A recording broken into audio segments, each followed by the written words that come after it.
নারী দরকার, নারীর চাহিদা, কিন্তু এত নারী দিয়ে করবি,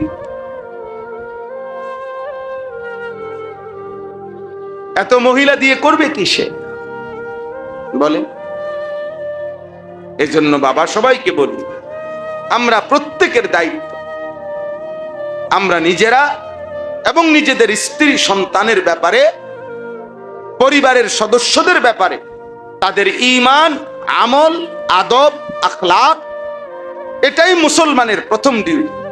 আমাদের পাপে আজকে আমাদের সন্তান এলো না, বাপ বুঝছে, মা বুঝছে, আমার দায়িত্ব জিফুত সন্তানের ব্যাপারে শুধু ভাত মাছ, বিল্ডিং, দালান, টাকা পয়সার ব্যবস্থা করা, তার চাল চলন, চরিত্র, ঈমান, আমল, আখলাক, এটা আমার দায়িত্ব না।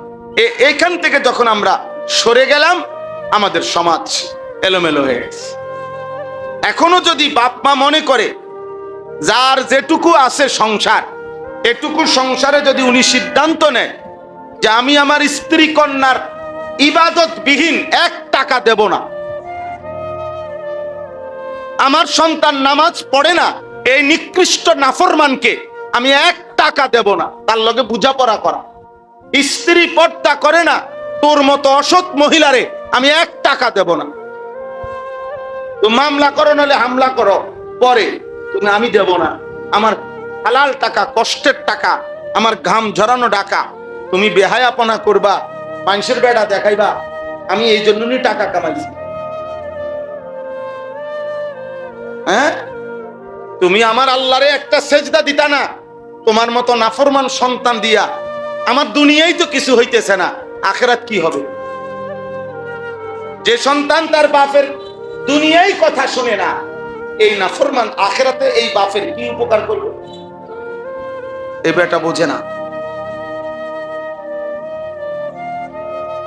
এজন্য এটা জরুরি।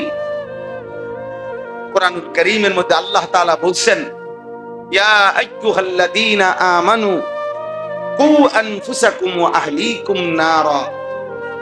আল্লাহ তাআলা বলেন, হে ঈমানদারগণ, তোমরা তোমাদের নিজেকে জাহান্নামের আগুন থেকে বাঁচাও এবং তোমাদের পরিবারের সদস্যদেরকে জাহান্নামের আগুন থেকে বাঁচাও।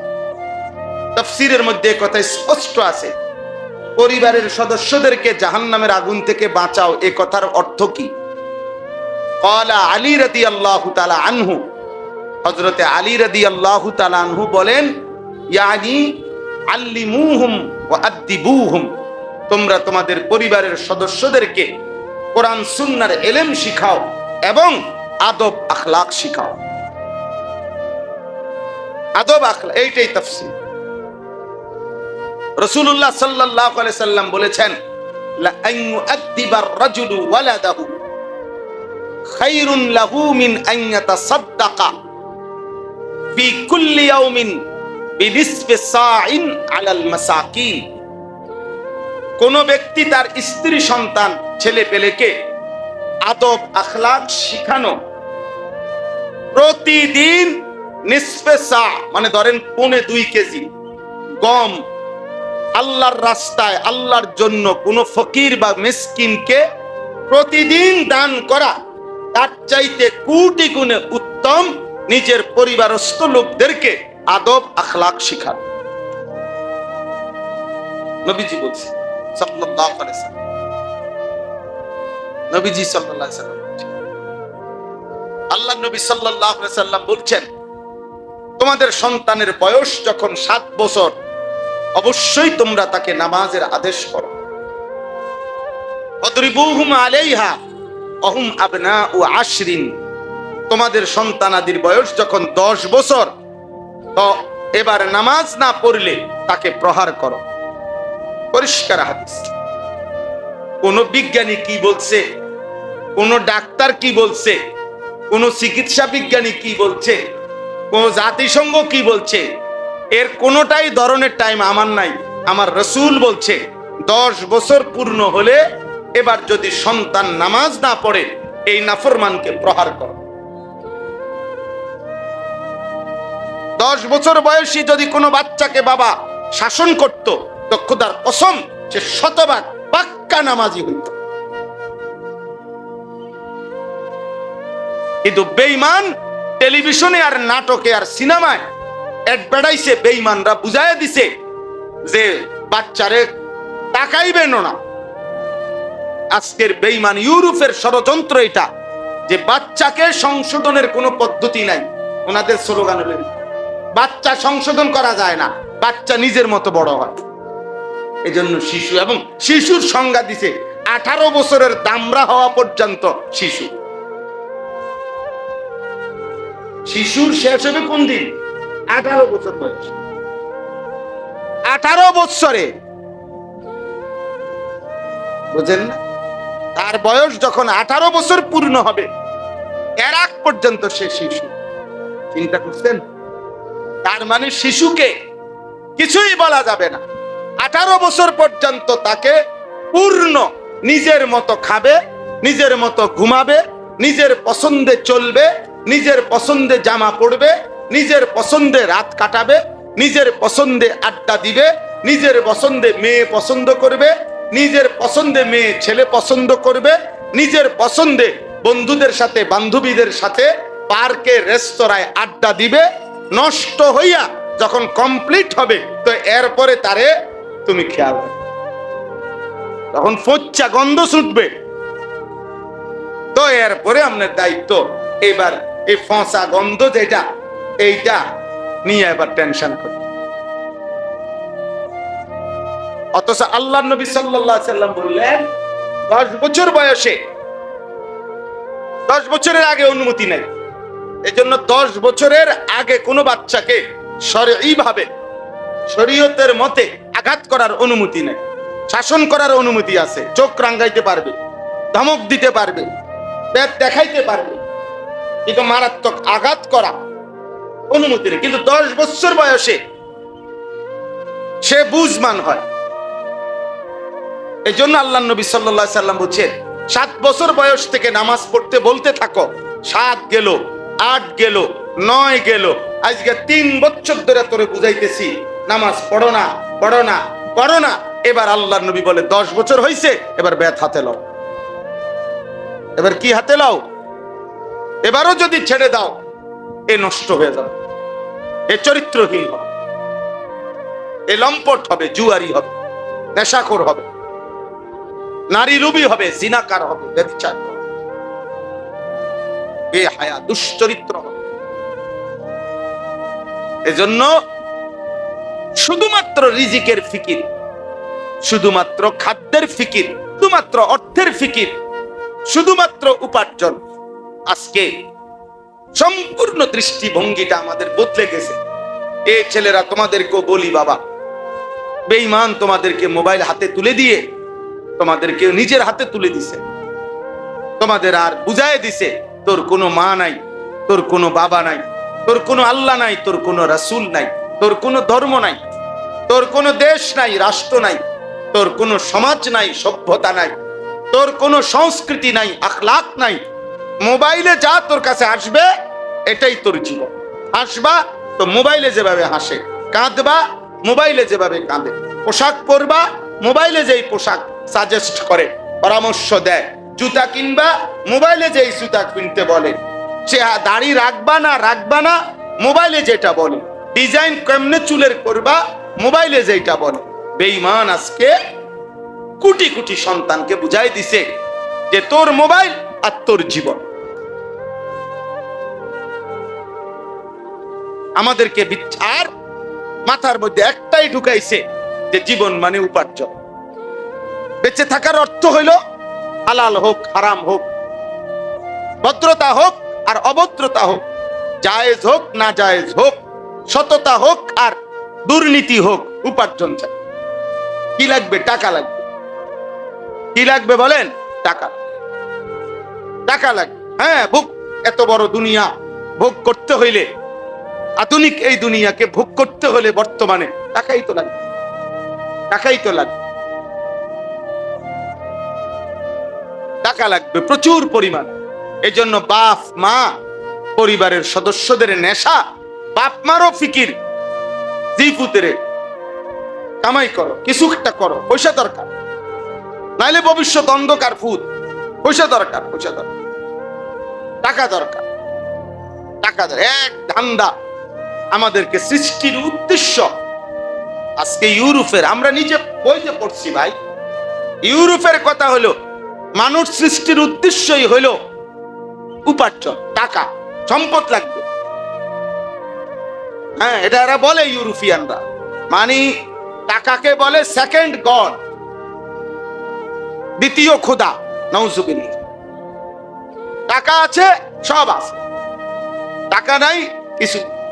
টাকাই জীবন, টাকাই স্বপ্ন, টাকাই বেঁচে থাকা, টাকার জন্যই তোমার জীবন। হালাল হারাম কিছু নাই। আস্তাগফিরুল্লাহ। অথচ আল্লাহ তাআলা কুরআনুল কারীমের মধ্যে আল্লাহ বলছেন, না বান্দা, বানাইছি আমি, আর কি উদ্দেশ্যে বানিয়েছি সে তো আমি বলছি।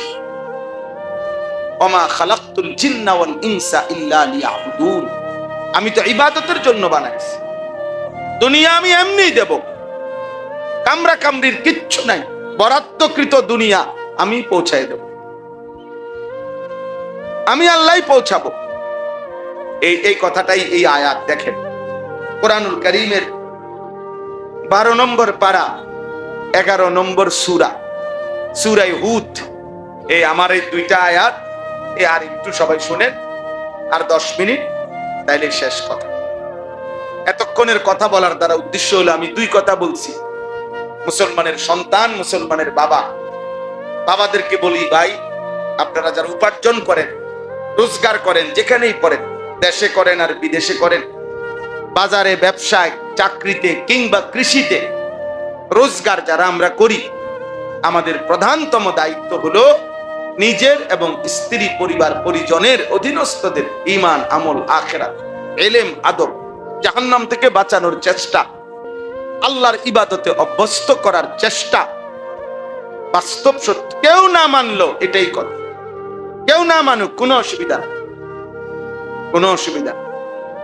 আমাদের কথা যদি কেউ না মানে এই সমাজের, তারপরেও আল্লাহর কথাই সত্য, নবী সাল্লাল্লাহু আলাইহি সাল্লামের কথাই কি সত্য।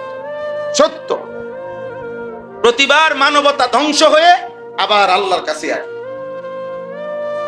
কোরআনের কাছেই ফিরে আসবে। শেষ সমাধান কোরআনের কাছে।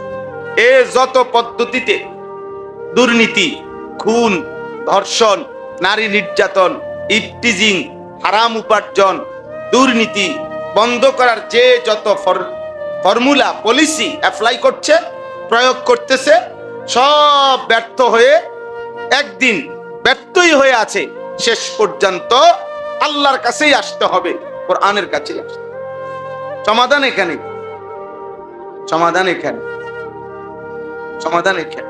ইচ্ছা করে আমনে আজকের মানুষ হাজারো দুনিয়া লুবি বুঝতে চায়, ইচ্ছা করে বুঝতে চায়, বুঝে সমাধান এখানে।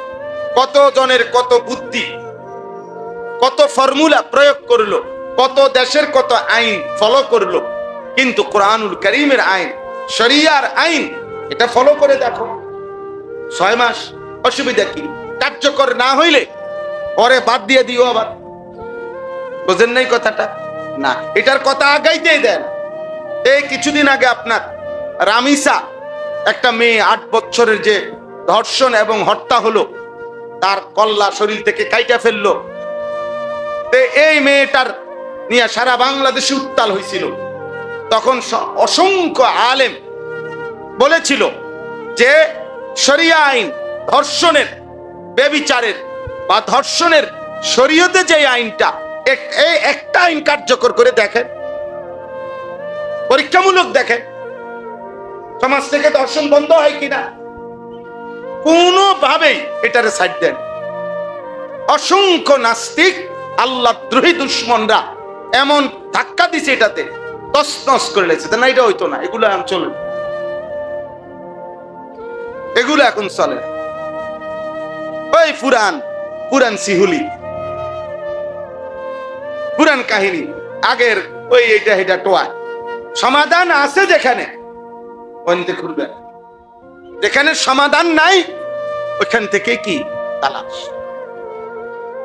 আমি রাজনীতির হিসাবে বলতেছি, আমি রাজনীতির মানুষ, সারা বাংলাদেশ জান, আমি রাজনীতির হিসাব করতেছি। আমি আওয়ামী লীগ বিএনপি বলতেছি না, আমি জামাত ইসলাম জাতীয় পার্টি বুঝাইতেছি না। আমি বুঝাইতে চাচ্ছি আল্লাহর বিধানও পরীক্ষামূলক ঠিক আছে। যে হুজুররা জন এত কয়, আচ্ছা চাই না 6টা মাস, না হইলে আবার স্টপ করে দিয়েন। 5 ওয়াক্ত নামাজকে বাধ্যতামূলক করা হোক। এই সমস্ত ছেলেদের চুল, চেহারা আর এই অসভ্যতা 6 মাস লাগবে না ঠিক হইতে ইনশাআল্লাহ। আল্লাহ তাআলা কোরআন কারীমের মধ্যে বলছে 2টি আমলের মধ্যে সমস্ত অপরাধ, সমস্ত পাপ, সমস্ত অশ্লীলতা, সমস্ত বেহায়াপনা একটি রাষ্ট্রের, একটি দেশের, একটি সমাজের, একটি পাড়ার, একটি মহল্লার, একটি জাতির যত রকমের অনিয়ম, বিশৃঙ্খলা, যত রকমের অন্যায়, জুলুম, নির্যাতন, পাপ, সব কিছুর সমাধানে আল্লাহ বলছে 2টি আমল যদি কার্যকর করা হয় তো নিশ্চিত সমস্ত অপরাধ, সমস্ত পাপ দূর হয়ে যাবে। আল্লাহ এটা ওয়াদা দিছে কোরআনে। সেই 2টা আমল কি? একটা হলো কোরআনুল কারীমের বিশুদ্ধ তেলাওয়াত, 100% মুসলমান কোরআন বিশুদ্ধ পড়তে হবে। 2, 100% মুসলমান 5 ওয়াক্ত নামাজ পড়তে। নামাজ পড়বে 100তে কতজন? 100 জন। কোরআন পড়বে 100তে কতজন? সাহাবায়ে কেরাম নামাজ পড়তেন 100তে কতজন? বলে সাহাবায়ে কেরাম আল্লাহর কোরআন পড়তেন প্রতি 100 জনে কতজন?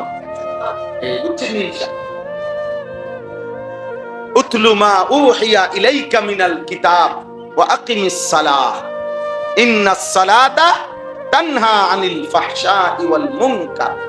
এইটাই সমাধান।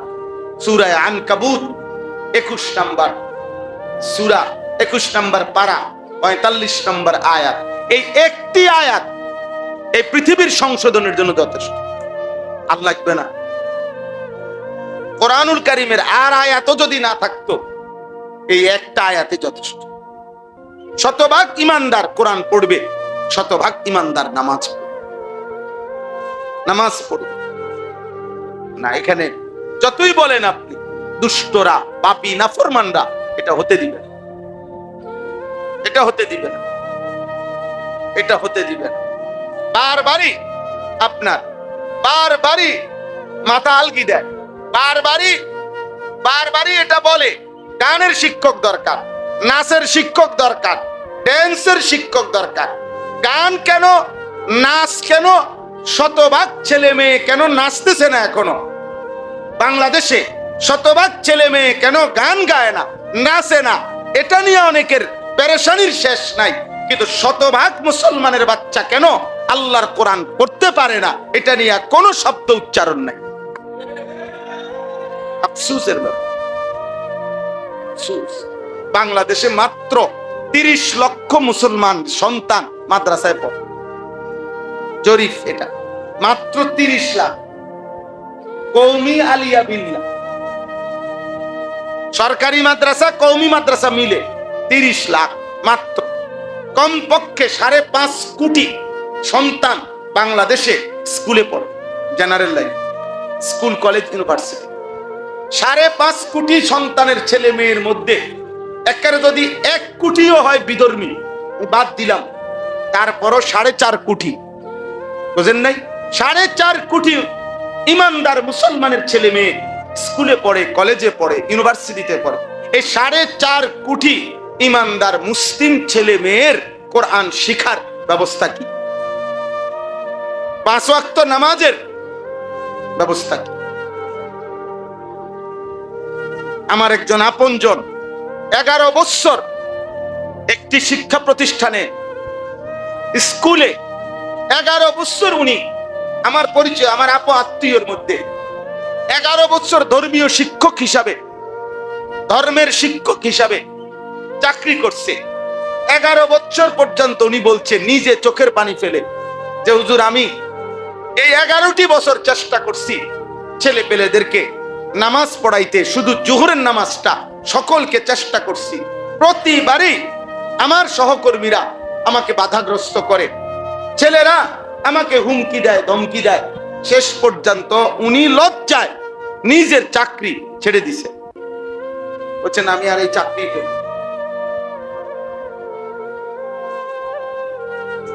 যদি ধর্মের শিক্ষক, ধর্মীয় শিক্ষক, এখন বলবে মানা করছে কে, নিষেধ করছে কে? ছেলে পেলেদেরকে আমরাও তো বলি, পড়ে না তো। ছেলে মেয়েদেরকে আমরাও বলি, পড়ে না তো। অনেক মানুষ যে পড়ে না, জেনারেল লাইনও সরু সরিয়া জানে না, তো তাদেরকে অক্ষর জ্ঞান শেখানোর জন্য আরো কোনো ব্যবস্থাপনা নাই? কোনো বাংলাদেশের উন্নয়নের জন্য, বাংলাদেশের অগ্রগতির জন্য, যেই কোনো কিছু বাস্তবায়নের জন্য যদি একটা যে আমরা বলছি আমি করতাম না, তে এরপরে আমি শেষ, বাদ, এটা নিয়ম না? আরো কোনো পদ্ধতি, আরো কোনো চেষ্টা প্রয়োগ করার কোনো প্রয়োজন নাই? তো তাইলে আমাদের এই ছেলেগুলোকে আমরা যদি চেষ্টা করতাম, আরেকটু ফিকির করতাম, বাবা যদি সচেতন হইতো, মা যদি চেষ্টা করত, চাচা, জ্যাঠা, মামা, ফুফা, খালা, নানা, স্বাস্থ্য ভাই, মামাতো ভাই, বড় ভাই, দুলা ভাই, প্রত্যেকে যার সামনে পড়ে সেই যদি বলতো ছেলেটাকে, তুমি নামাজ না পড়লে তোমার সাথে আমার কোনো সম্পর্ক নাই, তুমি আমার শালা না, তুমি আমার ছোট ভাই না, তুমি আমার সন্তান না, তুমি আমার ভাতিজা না, এভাবে যদি 30 জনের কণ্ঠে, 50 জনের কণ্ঠে সে শুনতো যে আমাকে নামাজ পড়তেই হবে, এই ছেলেটা কি নামাজি হতো না? কথা বলেন না? বাবা যদি বলে, ফুত, তুই নামাজ না পড়লে আমি তোমার সাথে কোনো সম্পর্ক নাই, তুমিও আমারে খাওয়ানোর দরকার নাই, আমিও তোমারে খাওয়ানোর দরকার নাই, তুমিও আলগা হইয়া যাও বাবা, আমিও আলগা হইয়া যাই, বাবুরে আমার কপালে যদি ভাত মিলে ভাত মিলবে, না হইলে না খাইয়া মরে যাব, আর তুমি তোমার পথে থাকো, অসুবিধা কি? মরলে মরে যাবে। এই জন্য একজনও যদি বুঝেন, আমি এই কথাটাই বলতে চাই, আমাদের ফিকির বললাম না, দুশ্মন অব্যাহত প্রচারণার মাধ্যমে লাগাতার প্রচারণা করে আমাদের মাথার থেকে বলছে যে আমাদের মাথায় ইবাদত, ঈমান, ইসলাম, আমল, বন্দিগি এটা সরায়া এটাকে দ্বিতীয় পজিশনে নিয়ে গেছে, আর প্রথম পজিশনে নিয়ে আসছে উপার্জন। প্রথম পজিশনে নিয়ে আসছে কি? অথচ আমি এই হাদিসটাই পড়ছি, আল্লাহর নবী বলেন সাল্লাল্লাহু আলাইহি ওয়াসাল্লাম, তালাবু কাসবিল হালালে ফরিদাতুন বাদাল ফরিদা। বিশুদ্ধ হাদিস, কি চমৎকার কথা নবীজি বলছেন যে শোনো উম্মত, 5 ওয়াক্ত নামাজ এটা কি? ফরজ। এই ফরজ আদায়ের পরে হালাল রোজগার তালাশ করা, হালাল উপার্জনের চেষ্টা করা, এটাও ফরজ। রোজা এটা কি? ফরজ। রোজা আদায়ের পরে হালাল উপার্জন চেষ্টা করা, এটাও ফরজ। হজ এটা কি? ফরজ। হজ আদায়ের পরে হালাল রোজগার তালাশ করা, এটাও ফরজ। যাকাত এটা কি? ফরজ। যাকাত আদায়ের পরে হালাল রোজগার তালাশ করা, এটাও ফরজ। অর্থাৎ ইসলাম উপার্জনকে উচিত শুধু বলে নাই, নফল বলে নাই, মুস্তাহাব বলে নাই, সুন্নত বলে নাই। ইসলাম ব্যবসা, চাকরি, বিদেশ, দেশ, যেমনেও কামাই করা, রোজগার করা, এটাকে ফরজ বলছে। শুধু একটা শর্ত লাগাইছে যে নামাজ ফরজ আদায়ের পরে দ্বিতীয় স্তরে এটা ফরজ, যাকাত ফরজ ওইটা আদায়ের পরে দ্বিতীয় স্তরে এটা ফরজ, হজ ফরজ ওইটা আদায়ের পরে দ্বিতীয় স্তরে এটা ফরজ, রোজা ফরজ ওইটা দ্বিতীয় স্তরে উপার্জন করা ফরজ।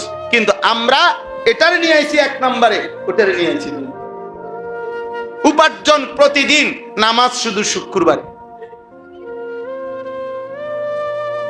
রোজগারের চেষ্টা কি? প্রতিদিন। আর নামাজ শুধু কি?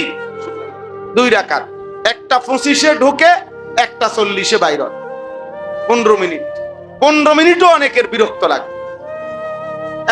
এমন আপনার এমন দুষ্ট কিছু মানুষ আছে, শয়তান এমন গুড়া কিরমি কামড়ায় যে ইমাম সাহেব 1:30-এ জুমার জামাত মনে করেন 35 বাজলো কেন, এতে মাতবরি দেখা,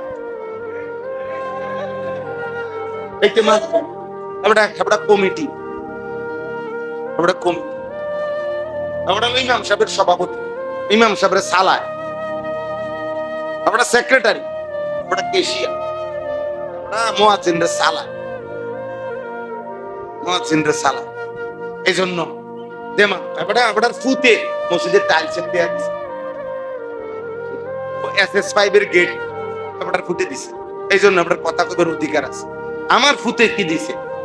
এই 2 কাতার টাইলসের দেয়া দিছে, সবটি ফ্যান কোথায় লইলে আমার ফুতে দিছে। কাজে আমাদের ফ্যানের মধ্যে টাঙ্গায় তোমার দরকার, আমাদের ফুতে জন দিছে। বুঝেন নাই কথা? বাবাডারে ফ্যানে টাঙ্গায় তুইয়া আমাদের সব ঘুরাইলে ভালো ছিল না, মানুষ আর সহজে চিনলো এবড়ার ফুতে। এই যে টাঙ্গায় তুইছে যে এবড়ার ফুতে দিছে। এই কারণে অহংকার করার কোনো অনুমতি আছে? আপনি দান করছেন আল্লাহর জন্য, তো আবার সেই দানের বিনিময় চাচ্ছেন কেন? এই দানের উপরে খোঁটা দিলেন কেন?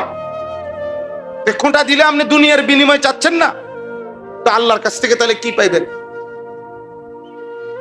চলে অতএব আজকে এটাই কথা যে আল্লাহ তাআলা এখানে বলছে, দেখেন তরজমাটা শুনেন, ওমা মিন দাব্বাতিন ফিল আরদ ইল্লা আলাল্লাহি রিজকুহা। আল্লাহ বলে, বান্দা এই পৃথিবীতে এই জমিনের মধ্যে যত কিছু বিচরণ করছে, যত কিছুর মধ্যে প্রাণ আছে, যত কিছুর নিঃশ্বাস আছে, এমন সমস্ত প্রাণ, এমন সমস্ত বিচরণশীল প্রাণী যাই আমার জমিনে আছে, আমি আল্লাহ এই প্রত্যেকটা প্রাণী, প্রত্যেকটা বিচরণশীল প্রাণীর রিজিকের জিম্মাদারি আমি আল্লাহ নিজেই আমার কাঁধে ফরজ করে নিলাম। ফরজ করে নিলাম, আমি দেব বললাম। তোমাকেও, তোমার পরিবারের সদস্যদেরকেও, মানুষকেও আমি আল্লাহ রিজিক দেব বললাম। জন্তু জানোয়ার, কীট পতঙ্গ, পশু পাখি, উড়ন্ত পাখি, সাগরের তলদেশের প্রাণী, পাহাড়ের চূড়ায় প্রাণী, আমি সবাইকে রিজিক, আমি সবাইকে কি দেব? রিজিক। আমার দায়িত্ব, আমি আল্লাহ আমার দায়িত্বে নিলাম, আমার দায়িত্বে। শুধু শুধু উপার্জন আমার দায়িত্বে, ইবাদত তোমার দায়িত্ব। উপার্জনের ফিকির, রিজিকের ব্যবস্থা তোমার পুরো ফ্যামিলির আমি পৌঁছাবো, ইবাদত তুমি করো। তুমি 1 নম্বরে 2 নম্বর বানাইও না, 2 নম্বরে কি বানাইও না, 1 নম্বর বানাই। আমরা উল্টায় ফেলছি, উল্টায় ফেলছি।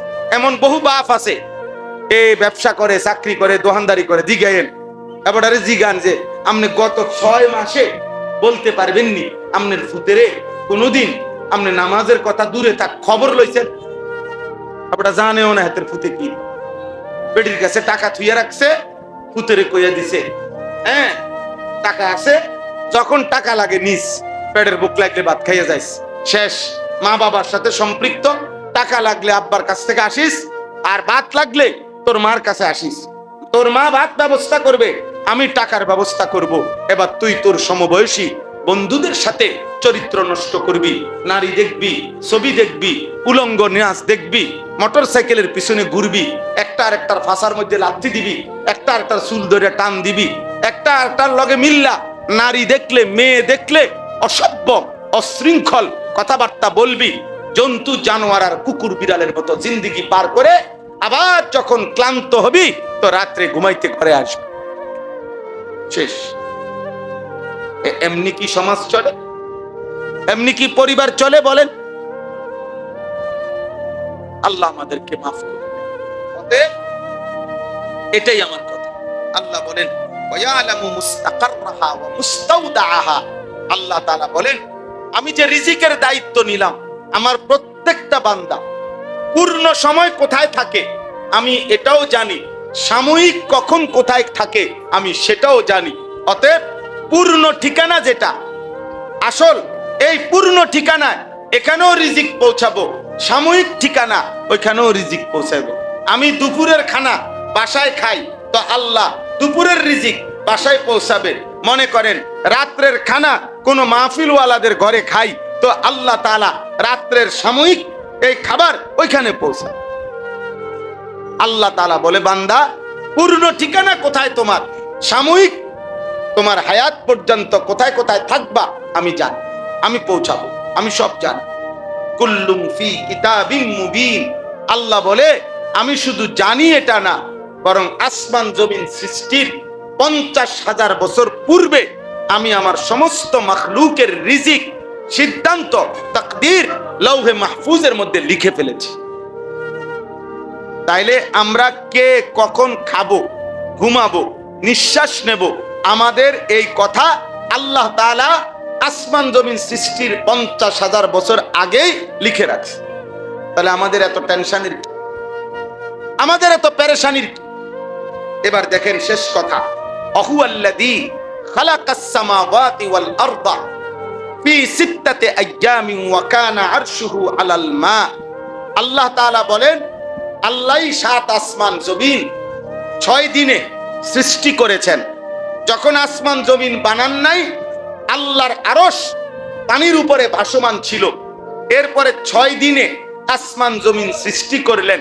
আল্লাহ বলেন, তাইলে 7 আসমান জমিনের যত কিছু আছে, চন্দ্র, সূর্য, গ্রহ, নক্ষত্র, আলো, বাতাস, আসমান জমিন, খাদ্য, খাবার, ক্ষেত, ফসল, ফুল, ফল, পশু, পাখি, জীব, জন্তু, জানোয়ার, সবই তো আল্লাহই বানাইছেন, আল্লাহই বানাইছেন। তো আল্লাহ বলেন, এই সব আমি বানাইছি। এখন প্রশ্ন হলো, আমি তোমাকে কেন বানাইছি? লিয়াবলুয়াকুম আইয়ুকুম আহসানু আমালা। রিজিক আমি দেব। তুমি 24 ঘন্টা পুরা হায়াত কোথায় কোথায় থাকো আমি জানি, আমি পৌঁছাবো। আমি সব সৃষ্টি করেছি। তুমি কোনো টেনশন করো না যে বাংলাদেশে থাকলে না আপনি আমারে খাওয়াইতে পারছেন, আমি যদি সৌদি আরব যাই আল্লাহ আপনি আমারে খাওয়াইবেননি। আল্লাহ বলেন, কখন তুমি সৌদি আরব থাকবা আমি তাও জানি, কখন তুমি বাংলাদেশে থাকবা আমি তাও জানি। সব আমার দায়িত্ব। শুধু তোমাকে আমি বানাইছি পরীক্ষা করার জন্য, আখিরাতের আমলটা কতটা সুন্দরভাবে তুমি দুনিয়ায় করছো এইটা। আমি তোমার সুন্দর নামাজ চাই, আমি তোমার সুন্দর যাকাত চাই, আমি তোমার সুন্দর হজ চাই, আমি তোমার সুন্দর ইবাদত চাই, আমি তোমার সুন্দর বন্দেগী চাই। আমি চাই নামাজ পড়ো সুন্দর করে, জিকির করো সুন্দর করে, কোরআন পড়ো সুন্দর করে, বন্দেগী করো সুন্দর করে। দুনিয়ার রিজিক আমিই দেব, আখিরাতের জান্নাত আমিই দেব। সুবহান আল্লাহ তাআলা এবার শেষ কথা বলেন, ওয়ালা ইন কুনতা ইন্নাকুম মাবউসুনা মিন বাদিল মাউত লায়াকুলান্নাল্লাযীনা কাফারু ইন হাদা ইল্লা সিহরুম মুবিন। এই দেখেন আল্লাহ তাআলা বলেন, হে নবী, নাফরমান, বেঈমান, পাপীদেরকে আপনি যখন বলবেন যে দেখো এই দুনিয়া এখানেই শেষ না, আমাদেরকে পুনরায় মৃত্যুর পূর্বে পরে আল্লাহর আখিরাতে উঠতে হবে। আল্লাহ বলে, দেখবেন প্রত্যেক বেঈমান এই কথা বললেই বলবে এগুলো জাদুকরি কথা, এগুলো তন্ত্র মন্ত্রের কথা, এগুলো ভুয়া কথা, এগুলো বেহুদা কথা। জীবন এটাই, খাও দাও ফুর্তি করো, নাচো গাও, দুনিয়া ভোগ করো, মরিলে সব শেষ। এজন্য কেউ মুখে বলে, কেউ মুখে বলে না, কিন্তু মনে রাখবেন প্রত্যেক পাপী, বেনামাজি, নাফরমান, হারামখোর, প্রত্যেক নিকৃষ্ট পাপী যারা ধারাবাহিক যারা পাপ করছে, টানা নামাজ পড়ে না, নিয়মিত নামাজ পড়ে না, নিয়মিত সুদ খায়, নিয়মিত নারী দেখে, নিয়মিত উলঙ্গ ছবি দেখে, আপনি তার কলজা খুললে এটাই খুঁজে পাবেন ওই আসলে আখিরাত বিশ্বাস করেন। কয় না এই ছেলে পেলে যেগুলো এক ওয়াক্ত নামাজ পড়ে না, বাস্তব সত্য হলো এদের কলিজার ভিতরে আখিরাত। ওই দেন ওই ছেলে হাসে, ওই দেখেন, ওই দেখেন, দেখছেন না আপনি ভাই? মূল বিষয় হলো তার ভিতরে এক জাররা কোনো আসর করে না। বুঝাইলাম আর দেখাইলাম নমুন, এটাই বাস্তবতা। প্রত্যেক পাপী বেনামাজি তার সবচেয়ে বড় লানত তার উপরে সবচেয়ে বড় গজব যে সে আখিরাত বোঝে না। ভাত চিনে, মাছ চিনে, বেড়া চিনে, বেড়ি চিনে, নারী চিনে, ছবি চিনে, শাহওয়াত বোঝে, সব বুঝে, সে শুধু কি বোঝে না? আখিরাত বুঝে। সে শুধু আখিরাত বোঝে না, অথবা বুঝেও না বুঝার ভান করে। অতএব আজকে এতটুকুই কথা, এই শেষ কথা। এটা ছেলেরা বাবা কেউ না শুনেন, আমি আগেও বলছি, আমি প্রতিদিন আলহামদুলিল্লাহ কমপক্ষে আল্লাহর দয়ায় আজকে 22 বছর আল্লাহর কথা বলার আল্লাহ তৌফিক দিছেন। এতটুকু আমার এই বলা আমি বলে যাই, কিন্তু এটা মনে রাখেন, বেঈমানদের কাছে, দুনিয়ার লুভিদের কাছে, পাপীদের কাছে জীবন মানে উপার্জন, আর ইমানদারের কাছে জীবন মানে ইবাদত। এই আজকের কথা এটাই। নাফরমানের কাছে জীবন মানে কি? উপার্জন। এক বেলা উপার্জন, এক বেলা বিনোদন, এক বেলা কামাই করে, এক বেলা ভোগ করে। আর ইমানদারের কাছে 24 ঘন্টা ইবাদত। ইবাদত সে বুঝে আমার রিজিক আসবেই, যা আসার তা আসবেই, আমাকে আমার বন্দিগি করে যাইতে হবে। যে বেলা খাইছি পেট ভরে, অসুবিধা কি? যে বেলা খাই নাই পেট ভরে, অসুবিধা কি? আমার জন্য যা বরাদ্দ তাই খাবার, বরাদ্দ থাকলে মিলবে, বরাদ্দ না থাকলে অভুক্ত থাকবে, কিন্তু আমাকে আমার আল্লাহর বন্দিগি করেই যেতে। আল্লাহ তাআলা আপনাদেরকে তৌফিক দান করেন। আল্লাহ তাআলা যুবকদেরকে কবুল করে নেন। এই মাদ্রাসায় নূরে মদিনা আল্লাহ তাআলা কবুল করে নেন। এই মাদ্রাসায় আমি এই পর্যন্ত 4-5 বার মনে হয় আসছি, ওইখানে মাহফিলে বয়ান করছি, আরো অনেকবার আসা হয়েছে। আলহামদুলিল্লাহ, মাওলানা অনেক ফিকির করে, ছোট্ট জায়গার ভিতরে হলেও কষ্ট করে। আল্লাহ তাআলা মাদ্রাসাকে কবুল করেন, মাদ্রাসার তামাম জরুরত আল্লাহ পূরণ করে দেন। ছেলেরা, বাবা তোমাদেরকে বলি, আব্বা কারো যদি বুঝে ধরে, দোস্ত আমার, বেঈমানের মতো চুল রাইখো না, কাফের মুশরিকদের মতো নিজের জীবন সাজাইও না। বেঈমানের জীবন সুন্দর না রে আব্বা, বেঈমানের জীবন সুন্দর না, বেঈমানের চুল সুন্দর না, বেঈমানের আখলাক সুন্দর না। মুসলমান অনেক দামি নিয়ামত, মুসলমান অনেক দামি পরিচয়, এমন শ্রেষ্ঠ পরিচয়, নিজের হাতে নিজে ছেড়ে দিও না, ফেলে দিও না, ফেলে দিও, ফেলে দিও না। যাকে আল্লাহ ঈমান দেয় নাই, সে হাসরের ময়দানে বুঝবে কি পরিমাণ আহাজারি করে। আর আমাদেরকে আল্লাহ ঈমান দিছেন, মুসলমানের ঘরে জন্ম দিছেন, বাবা মা মুসলমান বানাইছেন আমাদেরকে। অতএব এত বড় নিয়ামত হাতে ধরা, আল্লাহর দেওয়া নিয়ামত যদি ফেলে দেই, আল্লাহ আপনার ঈমানও লাগবে না, ইসলামের পরিচয় লাগবে না। আফসোসের বিষয়, আফসোসের বিষয়, আফসোসের। আর্জেন্টিনা আমাদের কেউ না, ব্রাজিল আমাদের কেউ না।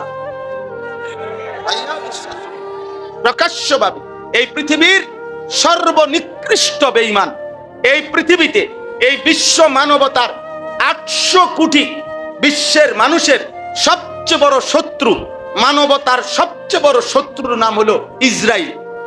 হ্যাঁ, এই ইসরায়েলের কুত্তাদেরকে, ইসরায়েলের বেঈমানদেরকে এই পৃথিবীতে নগ্নভাবে সমর্থন করেছে আর্জেন্টিনা। ওরা আমাদের আপন না, ওরা আমাদের আপন না, কেউ না। ব্রাজিল আমাদের আপন না। অতএব এরা কেউই, আল্লাহই আমাদের সব, আমাদের ইসলামই আমাদের সব। একদিন বুঝবা, একদিন বুঝো, সময় আসতেছে, সময় আসতেছে। সব দিন বেঈমানের সব লাফানি চলবে, এটা না আব্বা। ইমানের বিজয় হবে, মুসলমানের বিজয় হবে, কালিমার বিজয় হবে। আমি বলি শেষ কথা, তোমরা ছেলেদেরকে বলি, যারা মনে করতেছো এই মোবাইল নারী